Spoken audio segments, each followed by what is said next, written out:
قال أنا خير منه خلقتني من نار وخلقته من طين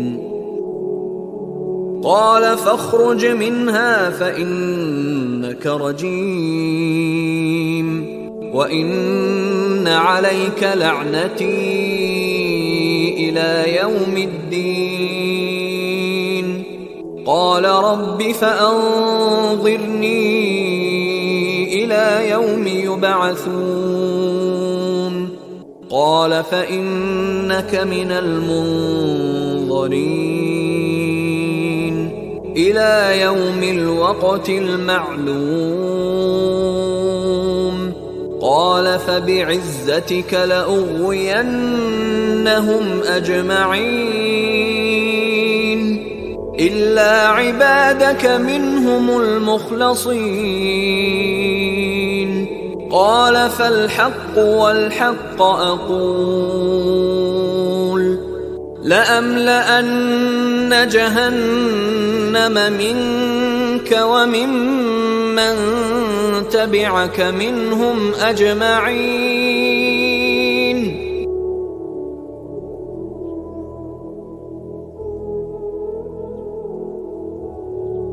মানুষ প্রায়ই ইবলিস সম্পর্কে জিজ্ঞেস করে, সে কোথায়, তার আরশ বা সিংহাসন কোথায়?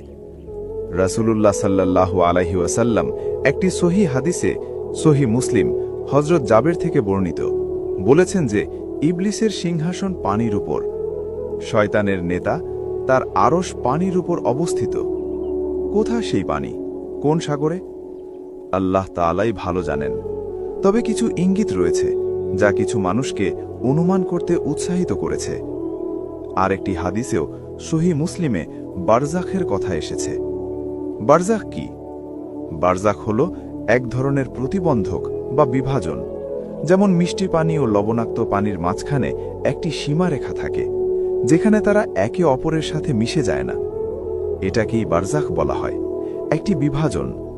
সেই হাদিসে বলা হয়েছে ইবলিসের সিংহাসন এই বারজাখের উপর, অর্থাৎ এমন এক স্থানে যা সাগরের মধ্যে অবস্থিত, যেখানে দুই ধরনের পানির মধ্যে বিভাজন রয়েছে। এখন কিছু মানুষ এই প্রসঙ্গে বারমুডা ট্রায়াঙ্গেলের কথা উল্লেখ করে। সেখানে কি ঘটে? আজ পর্যন্ত অনেক ঘটনা ব্যাখ্যাতীত রয়ে গেছে। ফ্লাইট ১৯-এর কথা কি শুনেছ? অনেক বিমান ও জাহাজ সেখানে রহস্যজনকভাবে নিখোঁজ হয়েছে। ১৯৪৮ সালের একটি বিমানের ব্ল্যাক বক্সে রেকর্ড করা হয়েছিল যে পাইলট বলছেন, আমি কিছু একটা দেখছি, আমি জানি না এটা কি। তারপর তিনি বলেন, আমি বিমান নিয়ন্ত্রণ করতে পারছি না, আমি জানি না এটা কি। শেষে বলেন, কাউকে পাঠাবেন না, কেউ সাহায্য করতে পারবে না। এরপর যোগাযোগ বিচ্ছিন্ন হয়ে যায়। এমন অনেক বিমান ও জাহাজ বারমুডা অঞ্চলে নিখোঁজ হয়েছে। তাই কেউ কেউ প্রশ্ন তোলে, তাহলে কি শয়তানের সিংহাসন সেখানে? এর উত্তর হল, আল্লাহ তাআলাই সবচেয়ে ভালো জানেন। এ ধরনের অনুমান নিশ্চিতভাবে বলা যায় না।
এর পেছনে শেষ পর্যন্ত কে বা কি আছে?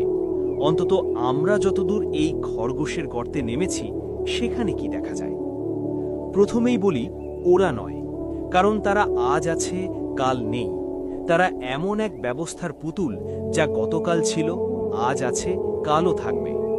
সেও নয়, সে যতই বিশ্বের সবচেয়ে ক্ষমতাধর মানুষ বলা হোক না কেন, সে আসলে নয়।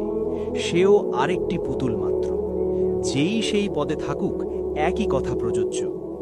রাষ্ট্রপতি, নেতা আজ আছেন, কাল বদলে যাবেন, কিন্তু যে ব্যবস্থা, যে দিক নির্দেশনা, তা চলতেই থাকে, কারণ এর পেছনে কিছু আছে যা সেই দিকটিকে ঠেলে নিয়ে যাচ্ছে। এমনকি কর্পোরেশনগুলো চূড়ান্ত উৎস নয়, তারা নিয়ন্ত্রণ বাস্তবায়ন করছে, কিন্তু সৃষ্টির উৎস নয়। তারা টেবিলে বসে সিদ্ধান্ত কার্যকর করছে, কিন্তু প্রকৃত উৎস সেখানে নয়। তুমি ছায়ার ভেতরে ঢুকতে পারো, উৎসের কাছাকাছি যেতে পারো, কিন্তু তখনও তুমি কেবল বাস্তবায়নের স্তরে আছো। আরও গভীরে গেলে, খুব গভীরে, সেখানে রথশাইল্ডদের মতো পরিবারগুলোর নাম শোনা যায়।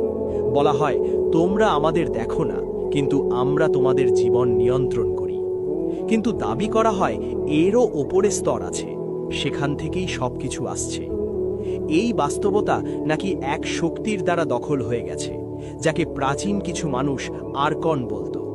পৃথিবীর বিভিন্ন প্রাচীন সভ্যতায় এই শক্তিকে বিভিন্ন নামে ডাকা হয়েছে।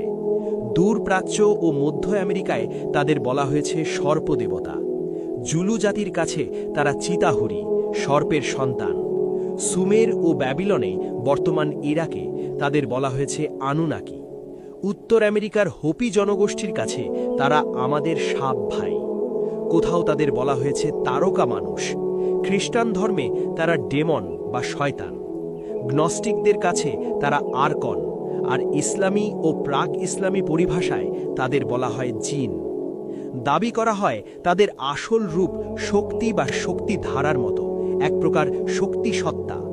ক্লাসিক শয়তানকে বলা হয় প্রতারক, আর এই সত্তাকে বলা হয় আর্কনের আর্কন, অর্থাৎ সর্বোচ্চ প্রতারক শক্তি।